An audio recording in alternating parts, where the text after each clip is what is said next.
வீட்டை விட்டு வெளியே வா. விஜய் பணியூர் விட்டு வெளியே வா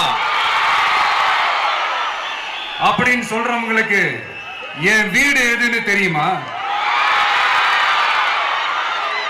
முதல்ல என் வீடு எங்க இருக்குனாவது தெரியுமா? என சீண்டி பார்க்கறதா நினைச்சு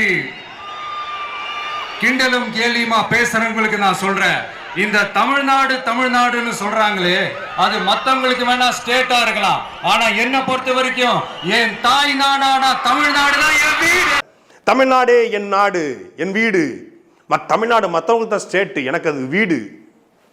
தமிழ்நாடு வீடுனா இப்போ பனையூரில் படுக்காதீங்க, நைட்டு திருச்சி உறையூர் வந்து படுங்க. எதுக்கு பட்டினப்பாக்கத்துக்கு போகிறீங்க? தென்காசி குற்றாலம் அருகே கீழே நிறைய இடம் கிடக்கு, அங்கே வந்து படுத்துட்டு போங்களேன். தமிழ்நாடே உங்கள் வீடு தானே. இப்போ என்ன சொல்ல வர்றீங்க, தமிழ்நாடே என் வீடு அப்படின்னா சார் என்ன சொல்ல வர்றாருன்னு தெரியுமில்ல? இது வரைக்கும் திரைத்துறையில் நான் சம்பாதிச்சது 10 சம்பாதிச்சது எனக்கு பத்தாது பாட்டு நான் குடிக்கிற மாதிரி சம்பாதிச்சது 10 100 கோடி 200 கோடி எனக்கு இலக்கு கிடையாது. தமிழ்நாடே இலக்கு. லட்சம் கோடி 5 லட்சம் கோடி 10 லட்சம் கோடி சம்பாதிக்கணும். பண வெறி பிடித்த பிசாசு இந்த விஜய் என்பது அடுத்தடுத்த காலகட்டங்களில் தெரிய வரும்.